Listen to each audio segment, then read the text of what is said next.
कहानी की शुरुआत में एक बच्चा पैदा होता है जिसका नाम होता है लुशान। लुशान एक मिस्टीरियस बच्चा होता है क्योंकि उसके सर पर एक अजीब तरह का निशान बना होता है। यानी इस निशान का मतलब है कि उसमें एक तरह की स्ट्रेंथ है, पावर है। लेकिन इस सब के बावजूद भी उसके फादर उससे प्यार नहीं करते थे। हालांकि वो काफी रिच भी थे, सब कुछ ठीक भी था, लेकिन फिर भी उनका अपनी फैमिली में कोई भी इंटरेस्ट नहीं होता। उसके फादर के मुकाबले में उसकी मदर लुशान को काफी प्यार करती थी। अब देखते ही देखते लुशान बड़ा होता जाता है, जहाँ पर हम देखते हैं कि अब वो तकरीबन 7 से 8 साल का हो गया है और अभी भी उसके फादर का वही हाल था। वो तो उन्हें जैसे छोड़कर ही चले गए थे हमेशा के लिए, और इसी वजह से उनके रहने सहने की, खाने पीने की काफी प्रॉब्लम्स होती थी। एक दिन लुशान की मदर खाने का सामान चोरी करते हुए पकड़ी जाती है, जिसकी वजह से वहाँ की अथॉरिटी उन्हें काफी सजाएं देती है।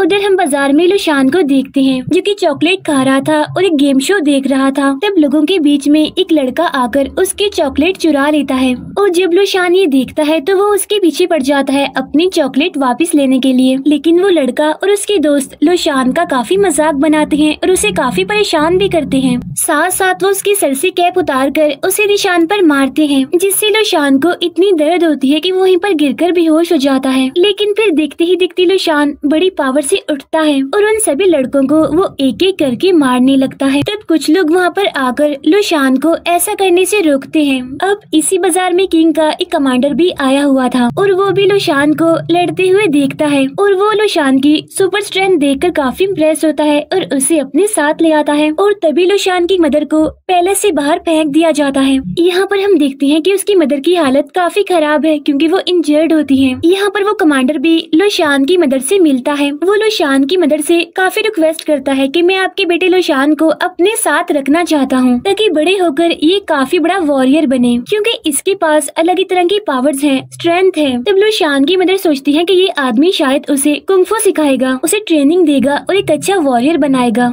साथ साथ वो उसके बेटे लुशान को प्रोटेक्ट भी करेगा। इसीलिए वो उस आदमी को हाँ बोल देती है लुशान को उसके साथ रखने के लिए। लेकिन फिर थोड़े ही टाइम के बाद लुशान की मदर मर जाती है। अब ये देखकर लुशान काफी दुखी हो जाता है और वो काफी टूट जाता है और अब की बात वो उसी कमांडर के साथ रहने लगता है। कुछ सालों के बाद हम लुशान को देखते हैं जो कि अब बड़ा हो चुका है और अब वो किंग की आर्मी में शामिल हो गया है और वहाँ पर होने वाली एक वॉर में वो पार्टिसिपेट भी करता है। यहाँ पर वो बिल्कुल किसी आम इंसान की तरह ही लड़ रहा था, लेकिन हम देखते हैं कि किंग की आर्मी हार रही थी। तभी हम देखते हैं कि कमांडर का एक आदमी आता है और वो लुशान को ही मारकर उसे नीचे गिरा देता है और उसके सर के निशान पर वो जोरों से बार बार मारता है, जिसकी वजह से वो निशान बड़ा होने लगता है और उसका रंग भी ब्लैक होने लगता है। लेकिन फिर देखते ही देखते लुशान उठता है और अब लुशान की आंखें पूरी तरह से चमकने लगती हैं और उसके अंदर एक अलग ही तरह की पावर डेवलप हो गई थी। वो दुश्मनों की आर्मी के लोगों को एक एक करके मारने लगता है और उन पर भारी पड़ रहा था और देखते ही देखते वॉर के उस मैदान में वो सभी को हरा देता है, जिसकी वजह से किंग वो वॉर जीत जाते हैं। लेकिन लुशान ठीक नहीं था, उसकी हालत काफी खराब हो गई थी, इसीलिए फौरन उसे डॉक्टर के पास ले जाया जाता है। डॉक्टर उस निशान को चेक करता है और उससे पूछता है कि तुम ऐसे क्यों हो, तुम बार बार लड़ाई क्यों करते हो। तब लुशान कहता है कि मुझे ऐसा करने के लिए कमांडर ने ही कहा है, उसने मुझे कहा है कि तुम जितना ज्यादा लड़ोगे उतने ही ज्यादा स्ट्रॉन्ग बनोगे। जिस पर डॉक्टर कहता है लेकिन इसमें तुम्हारा तो कोई फायदा नहीं है, क्योंकि जितनी बार भी लोग आकर तुम्हारे निशान को हिट करते हैं, तुम्हें मारते हैं, तो तुम्हारा निशान काला होने लगता है और जिस दिन ये निशान पूरी तरह से काला हो जाएगा उस दिन तुम मारे जाओगे।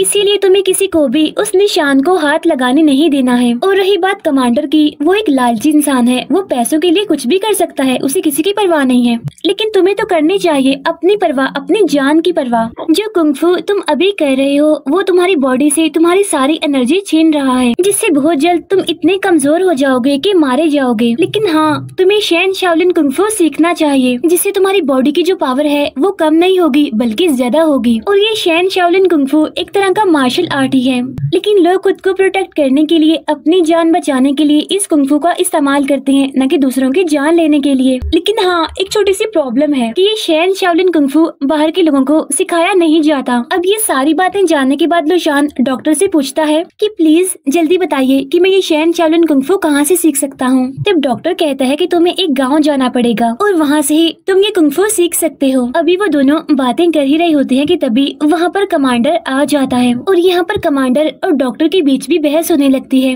और देखते ही देखते उनकी फाइट होने लगती है और यहाँ पर वो डॉक्टर काफी जबरदस्त तरीके से लड़ता है और वो यहाँ पर खुद को प्रोटेक्ट करने के लिए शैन शाओलिन कुंफू का इस्तेमाल करता है। अब लू शान भी उसकी ये स्किल्स देख रहा था और वो काफी हैरान होता है और उसे भी वो कुंफू सीखने का शौक हो जाता है। फिर हम देखते हैं कि उसी रात दुश्मन इन पर अटैक कर देते हैं और वहाँ हर तरफ आग लग जाती है। अब लू शान को वहाँ से निकलना था, लेकिन जाने से पहले वो डॉक्टर से मिलता है और उससे पूछता है कि मुझे ये तो बता दे कि वो गांव आखिर है कहाँ पर, यानी जहाँ से मैं शैन शाओलिन कुंफू सीख सकता हूँ। तब डॉक्टर उसे एड्रेस बताते हैं और कहते हैं कि तुम्हें ग्रैंड मास्टर से ही ये कुंफू सीखना है। और अब लू शान अपनी मंजिल को पाने के लिए अपने सफर पर निकल जाता है। अब काफी दिनों तक वो गांव से गांव में भटकता रहता है, यानी एक गांव से दूसरे में और दूसरे से तीसरे में। तब उसे पता चलता है कि एक बड़ी सी पहाड़ी के उस पार वो गांव है जहाँ पर उसने जाना है, यानी जो उसकी मंजिल है। और फिर कुछ टाइम के बाद वो वहाँ पर पहुँच भी जाता है। ये गाँव काफी छोटा था और काफी ऊंची ऊंची पहाड़ों के बीच में था, साथ साथ ये पूरी दुनिया से अलग था और इस गाँव में टोटल 40 से 50 घर ही थे। लेकिन ये लोग अपने कल्चर, अपनी रिस्पेक्ट, रहन सहन कॉन्सेप्ट को मानते थे और उन्हें समझते थे और उनकी रिस्पेक्ट करते थे। उन्हें तो बस वेस्टर्न कल्चर से दूर रहना था। अब गांव के अंदर आने के बाद लू शान ग्रैंड मास्टर को ढूंढने लगता है, लेकिन सारे गांव वाले उससे एक ही सवाल करते हैं कि क्या तुम शैन शाओलिन कुंफू सीखने आए हो, जिस पर वो फौरन हाँ बोलता है। तो अब गाँव का हर एक इंसान उससे यही बात करता है कि हमारा ये आर्ट, हमारा ये कुंफू बाहर के लोगों को नहीं सिखाया जाता और हमारा ये आर्ट बस हमारे गांव में ही मौजूद रहेगा, यहाँ से बाहर नहीं जाएगा। इसीलिए वो लू शान को वापस जाने के लिए कहते हैं। तब लू शान काफी अपसेट और डिसअपॉइंटेड होकर वहीं पर ही बैठा रहता है। तभी काफी बड़ी गाड़ी में बैठकर एक लड़की यूनी और एक लड़का जिंग आते हैं, लेकिन जिंग की गाड़ी लू शान को हिट कर देती है, जिसकी वजह से लू शान कुछ दूर गिरता है और वहीं पर ही बेहोश हो जाता है। तब वो लड़की यूनी लू शान को होश में लाने के लिए उसके पास आकर उसे पूछती है कि क्या तुम ठीक हो, तुम्हें लगा तो नहीं। लेकिन इतनी प्यारी यूनी को देखकर लू शान फौरन उठ जाता है, उसे वो काफी अच्छी लगती है। असल में यूनी यहाँ के ग्रैंड मास्टर की बेटी होती है और यहीं पर हम यूनी के साथ आए उसके फ्रेंड जिंग को देखते हैं, जो कि काफी बड़ा ऑफिसर था और जिंग इसी गांव में ही रहकर बड़ा हुआ था, लेकिन वो इस गांव का नहीं था, यानी वो यहाँ से बिलोंग नहीं करता था और आगे स्टडी करने के लिए वो इंग्लैंड गया था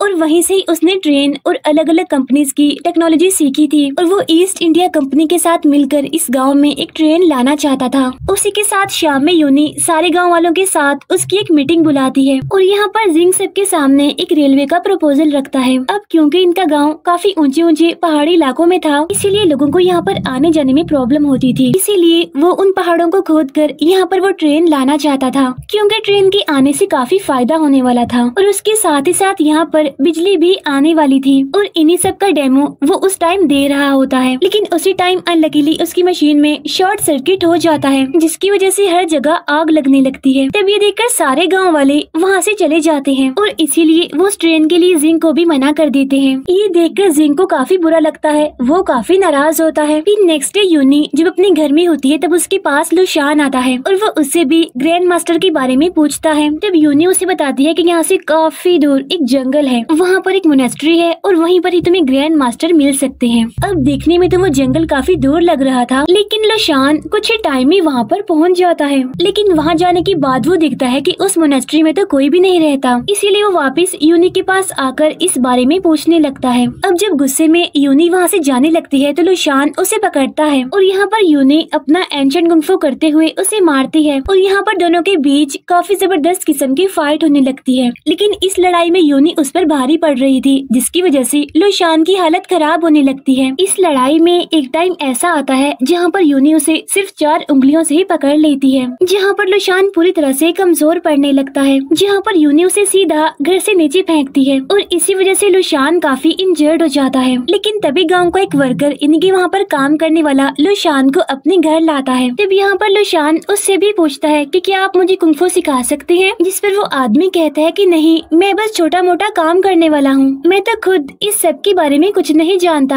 यहाँ पर वो आदमी यानी कि वो वर्कर लू शान को काफी समझाता है और उसे वापस जाने के लिए भी कहता है। फिर उसी रात हम यूनी और जिंग को एक साथ देखते हैं। अब जिंग अपनी नाकामयाबी की वजह से काफी अपसेट था गाँव वालों पर और साथ साथ यूनी की फैमिली भी काफी बड़ी और काफी रिच फैमिली थी और इसी गुस्से में आकर जिंग यूनी से अपना रिलेशनशिप तोड़ लेता है, क्योंकि दोनों की फैमिलीज का कोई मुकाबला ही नहीं था। क्योंकि जिंग की फैमिली बाहर से आई थी और गाँव वालों ने उन्हें कभी भी एक्सेप्ट नहीं करना था। इसी वजह से जिंग गुस्से में वहाँ से चला जाता है। वो इतना गुस्सा होता है कि अगले दिन ही गवर्नमेंट ऑफिस जाता है और वहाँ जाने के बाद वो गाँव में ट्रेन लाने का अप्रूवल ले लेता है, गाँव वालों की परमिशन के बगैर ही। और इस प्रोजेक्ट में ईस्ट इंडिया कंपनी उसकी हेल्प करने वाली थी। अब यहाँ गाँव में अगले काफी दिनों तक लुशान गाँव वालों से पिटता रहता है और ऐसे करते करते वो उनके सारे मूव्स कॉपी भी करता है। और फिर वैसे ही वो एक जगह पर जाकर जंगल में प्रैक्टिस करता है। लेकिन तभी वापिस ही उसके पास वो वर्कर आता है जिसने उसकी जान बचाई थी। तब लुशान उसे बताता है कि मैंने इसी तरह नॉर्मल कुंग-फू भी सीखा था। तब ये सुनकर वो वर्कर उससे कहता है कि ठीक है,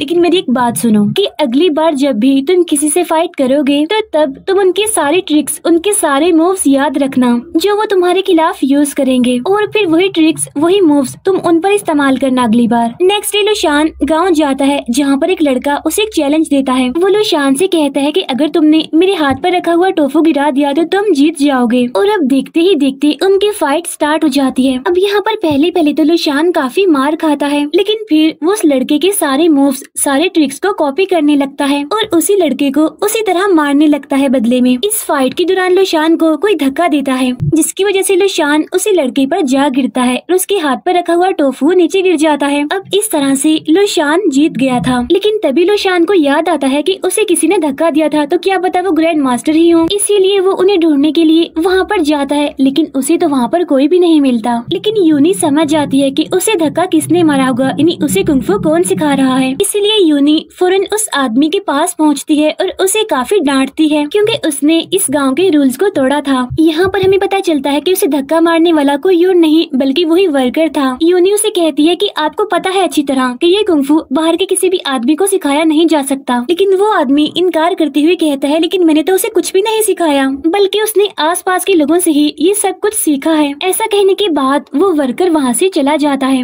अब उसी दिन इनके गाँव में एक काफी बड़ी मशीन आती है जिसकी वजह से वहाँ पर गाँव में एक काफी बड़ा अर्थक्वेक आने लगता है। इसीलिए गाँव का काफी नुकसान हो जाता है। असल में ये मशीन कोई और नहीं बल्कि जिंग लाया था और यहाँ पर उसके साथ उसकी कोलीग भी होती है। वो लड़की जिंग के साथ कॉलेज में पढ़ती थी और उसी ने ही इस प्रोजेक्ट में उसका साथ दिया था। अब यहाँ पर जिंग गाँव वालों के सामने आता है और वो सभी को 7 दिन के अंदर अंदर इस गाँव को खाली करने के लिए वार्निंग देता है, वरना ये मशीन उनके इस पूरे गाँव को डिस्ट्रॉय कर देगी। जब यूनी जिंग को देखती है तो वो उस पर काफी गुस्सा करने लगती है और ये सब कुछ करने से उसे मना करती है। लेकिन जिंग अपनी कोलीग को इशारा करके उस मशीन को आगे करवाता है जिससे गाँव के पूरे गेट को वो तोड़ देती है। अब सब कुछ नॉर्मल होने के बाद इनके गाँव में एक मीटिंग होती है, लेकिन यहाँ पर उनके ग्रैंड मास्टर जिन्हें लुशान ढूंढ रहा था वो यहाँ पर नहीं थे। तब ये देखकर यूनी को काफी गुस्सा आता है। फिर हम लुशान को देखते हैं जो कि उसी वर्कर के पास होता है। यहाँ पर वो वर्कर लुशान को इस गाँव की हेल्प करने के लिए कहता है ताकि गाँव वाले लुशान की इज्जत करें और उसे एक्सेप्ट भी कर ले।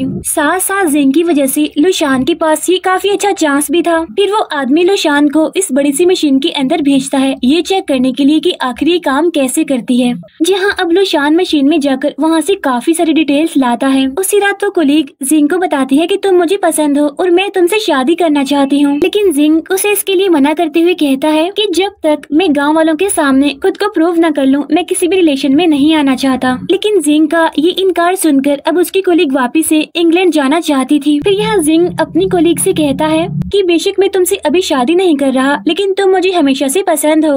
अब ये सारी बातें यूनी भी सुन रही थी और जिंग का ये रूप देखकर उसे काफी बुरा लगता है, उसे काफी गुस्सा आता है। लेकिन तभी यूनी को वहाँ पर एक बुक दिखाई देती है जो कि असल में इस बड़ी मशीन का मैनुअल थी। इसीलिए यूनी चुपके से जाकर उस बुक को उठा लेती है। नेक्स्ट डे लुशान उस वर्कर की मदद से उस मशीन को डिस्ट्रॉय करने के लिए जाता है। उनके साथ साथ वहाँ पर यूनी भी होती है। फिर वो ठीक रात को उस मशीन को ब्लास्ट करने के लिए जाते हैं। यहाँ पर यूनी लुशान को बताती है कि हमें मेन कंट्रोल रूम तक जाना है जो कि बुक में दिया गया है। तो वो दोनों अलग अलग डायरेक्शन में जाकर उसे ढूंढने लगते हैं और फिर थोड़ी ही देर के बाद उन्हें वो मेन कंट्रोल रूम मिल ही जाता है। लेकिन तभी वहाँ पर जिंग आ जाता है और उन्हें ऐसा करने से मना करता है। लेकिन यूनी उसकी बात नहीं मानती और वो मेन मशीन में एक रॉड घुसा देती है जिसकी वजह से पूरी मशीन में शॉर्ट सर्किट होने लगता है और अब देखते ही देखते हर जगह पर ब्लास्ट होने लगते हैं। इसी सब के बीच जिंग की कोलीग काफी इंजर्ड हो जाती है जिसकी वजह से उसकी मौत हो जाती है। इस इंसिडेंट की वजह से